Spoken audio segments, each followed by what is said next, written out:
د بارګین څوکیدار ولګېد او د یوې ټیک ټاکرې سره واده وکړو چې کله د ټیک ټاکرې سره واده وکړو یوه هفته وشوه نو د بارګین څوکیدار د کوټې نه دوه ډزي اوازونه راغلل. ملګرو ویډیو راسره مکمل وګورئ او د نورو ملګرو سره هم شیر کړئ. ډېر زیات عبرتناکه ویډیو ده. ملګرو د سیټه چې تاسو جنۍ ښکاري دا یو ټیک ټاکره ده او دی به ټیک ټاک کاوه. د بارګین والا ورسره دوستي جوړه شوه.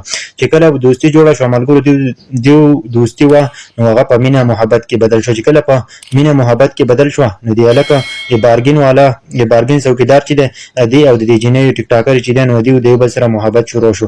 نو ملګرو دې جنۍ ورته وویل که نه د ټیک ټاکرې چې ته زما سره واده وکړه. ملګرو د هلک هم ورسره وویل چې زه صحیح ده زه به سره واده وکړم. چې کله دې واده وکړو ملګرو د جنۍ را واده شوه او تقریبا دوه هفتې وشوه. ملګرو دې جنۍ ته د خاوند ویل چې ته اوس زما ښځه یې او ته اوس نور ټیک ټاک یې مه کوه ځکه چې په بل موبایل کې تعینمه نو ما زه ډېر زیات په دې خفه کېږم. د هغه نه پس ولګېدل که نه ډېره مینت یې ورته وکړو خو دا جنۍ نه قلارېده بیا به یې هم ټیک ټاک یې کولې. اخره کې د بارګین څوکیدار ولګېد که نه او د موبایل یې واخیسته. چې کله یې موبایل واخیسته که نه د بارګین څوکیدار چې دی نو دا اوس کور ته را روان دی. ماښام ټیم دی چې کله کور ته راغی شپه شوه که نه ملګرو چې شپه شوه دوی ویده شو ملګرو نو د شپې 2 بجې شوې د دوی د کمرې نه اواز راغی. د ډز اواز چې راغی که نه د بارګین والا د بارګین څوکیدار چې دی نو دوی د بل ورور چې هغه دا اواز واورېد او एकदम راپاڅېدو. چې کله دا راپاڅېدو که نه دا راغی او دغې کمرې ته ودرېد او نور خلک یې هم راپاڅېدل.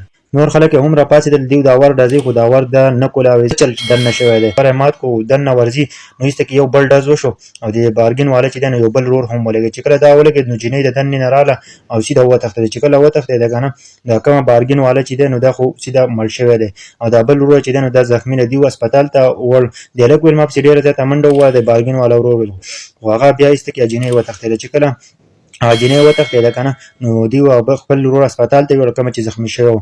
هغه چې هسپتال ته ویوړو نو هغه علاج یې وکړو. د هغه نه پس چې دی نو دوی یو راپورټ وکړو. چې کله پرې راپورټ وکړو نو پولیس والا انویسټیګیشن شروع کړو. چې کله تقریبا لږ وخت وشو نو هغه جنۍ ونیوه. چې کله یې ونیوه نو هغه یې راوستله عدالت ته راوستله. نو هغه نه تپوسونه کوي چې تا ولې دا کس ویشتو. هغه ورته وایي چې ما به ټیک ټاک کاوه او د ټیک ټاک دې په زه د ټیک ټاک نه منې کولم نو په دې وجه باندې ما ویشتو. نور مینه محبت ورسره زما هم و.